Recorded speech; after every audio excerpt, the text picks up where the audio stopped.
Hello दोस्तों, आज हम वह कहानी सुनेंगे जिसे सिंहासन बत्तीसी की 18वीं पुतली तारामती ने राजा भोज को सुनाया था। आइए शुरू करते हैं। राजा विक्रमादित्य की गुणग्राहिता का कोई जवाब नहीं था। वे विद्वानों तथा कलाकारों को बहुत सम्मान देते थे। उनके दरबार में एक से बढ़कर एक विद्वान तथा कलाकार मौजूद थे। फिर भी अन्य राज्यों से भी योग्य व्यक्ति आकर उनसे अपनी योग्यता के अनुरूप आदर और पारितोषिक प्राप्त करते थे। एक दिन विक्रम के दरबार में दक्षिण भारत के किसी राज्य से एक विद्वान आया जिसका आशय था कि विश्वासघात विश्व का सबसे नीच कर्म है। उसने राजा को अपना विचार स्पष्ट करने के लिए एक कथा सुनाई। उसने कहा, आर्याव में बहुत समय पहले एक राजा था। उसका भरा पूरा परिवार था। फिर भी 70 वर्ष की आयु में उसने एक रूपवती कन्या से विवाह किया। वह नई रानी के रूप पर इतना मोहित हो गया कि उससे एक पल भी अलग होने का उसका मन नहीं करता था। वह चाहता था कि हर वक्त उसका चेहरा उसके सामने रहे। वह नई रानी को दरबार में भी अपने बगल में बिठाने लगा। उसके सामने कोई भी कुछ बोलने का साहस नहीं करता, मगर उसके पीठ पीछे सब उसका उपहास करते। राजा के महामंत्री को यह बात बुरी लगी। उसने एकांत में राजा से कहा कि सब आपके पीठ पीछे आपकी आलोचना करते हैं। अगर वह हर पल नई रानी का चेहरा देखता रहना चाहता है तो उसकी अच्छी सी तस्वीर बनवाकर राज सिंहासन के सामने रखवा दे। चूंकि इस राज्य में राजा के अकेले बैठने की परंपरा रही है, इसलिए उसका रानी को दरबार में अपने साथ लाना अशोभनीय है। महामंत्री राजा का युवा काल से ही मित्र जैसा था और राजा उसकी हर बात को गंभीरता पूर्वक लेता था।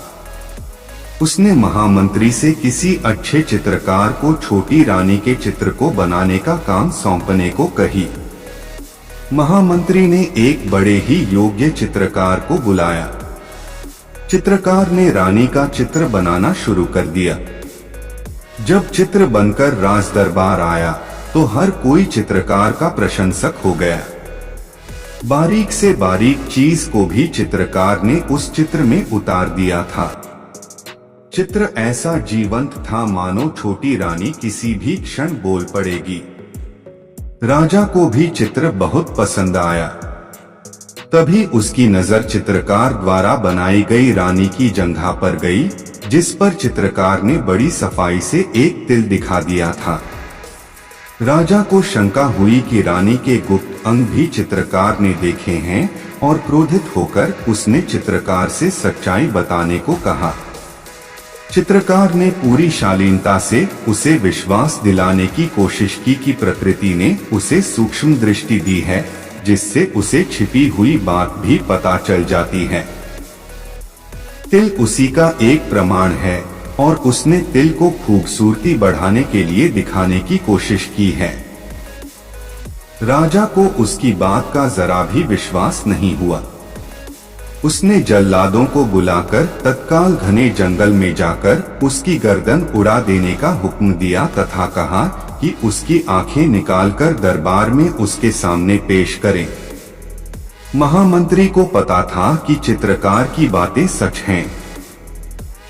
उसने रास्ते में उन जल्लादों को धन का लोभ देकर चित्रकार को मुक्त करवा लिया तथा उन्हें किसी हिरण को मारकर उसकी आंखें निकाल लेने को कहा, ताकि राजा के विश्वास हो जाए कि कलाकार को खत्म कर दिया गया है। चित्रकार को लेकर महामंत्री अपने भवन ले आया तथा चित्रकार वेश बदलकर उसी के साथ रहने लगा। कुछ दिनों बाद राजा का पुत्र शिकार खेलने गया तो एक शेर उसके पीछे पड़ गया। राजकुमार जान बचाने के लिए एक पेड़ पर चढ़ गया। तभी उसकी नजर पेड़ पर पहले से मौजूद एक भालू पर पड़ी। भालू से जब वह भयभीत हुआ तो भालू ने उससे निश्चिंत रहने को कहा। भालू ने कहा कि वह भी उसी की तरह शेर से डरकर पेड़ पर चढ़ा हुआ है और शेर के जाने की प्रतीक्षा कर रहा है। शेर भूखा था और उन दोनों पर आंख जमाकर उस पेड़ के नीचे बैठा था। राजकुमार को बैठे बैठे नींद आने लगी और जगे रहना उसे मुश्किल दिख पड़ा। भालू ने अपनी ओर उसे बोल दिया, एक घनी शाखा पर कुछ देर सो लेने को कहा। भालू ने कहा कि जब वह सोकर उठ जाएगा तो वह जागकर रखवाली करेगा और भालू सोएगा। जब राजकुमार सो गया तो शेर ने भालू को फुसलाने की कोशिश की। उसने कहा कि वह और भालू वन्य प्राणी हैं, इसलिए दोनों को एक दूसरे का भला सोचना चाहिए। मनुष्य कभी भी वन्य प्राणियों का दोस्त नहीं हो सकता। उसने भालू से राजकुमार को गिरा देने को कहा जिससे कि वह उसे अपना ग्रास बना सके, मगर भालू ने उसकी बात नहीं मानी तथा कहा कि वह विश्वासघात नहीं कर सकता। शेर मन महसूस कर रह गया। 4 घंटों की नींद पूरी करने के बाद जब राजकुमार जागा तो भालू की बारी आई और वह सो गया। शेर ने अब राजकुमार को फुसलाने की कोशिश की। उसने कहा कि क्यों वह भालू के लिए दुख भोग रहा है। वह अगर भालू को गिरा देता हो तो शेर की भूख मिट जाएगी और वह आराम से राजमहल लौट जाएगा। राजकुमार उसकी बातों में आ गया। उसने धक्का देकर भालू को गिराने की कोशिश की, मगर भालू न जाने कैसे जाग गया और राजकुमार को विश्वासघाती कहकर खूब धिक्कारा। राजकुमार की अंतरात्मा ने उसे इतना कोसा कि वह गूंगा हो गया। जब शेर भूख के मारे जंगल में अन्य शिकार की खोज में निकल गया तो वह राजमहल पहुंचा। किसी को भी उसके गूंगा होने की बात समझ में नहीं आई। कई बड़े वैद्य आए, मगर राजकुमार का रोग किसी की समझ में नहीं आया। आखिरकार महामंत्री के घर छिपा हुआ वह कलाकार वैद्य का रूप धरकर राजकुमार के पास आया। उसने गूंगे राजकुमार के चेहरे का भाव पढ़कर सब कुछ जान लिया।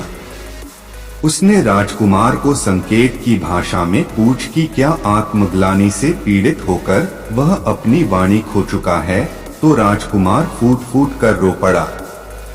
रोने से उस पर मनोवैज्ञानिक असर पड़ा और उसकी खोई वाणी लौट आई।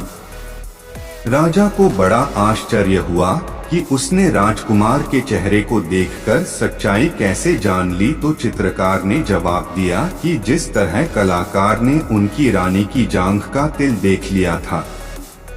राजा तुरंत समझ गया कि वह वही कलाकार था जिसके वध की उसने आज्ञा दी थी।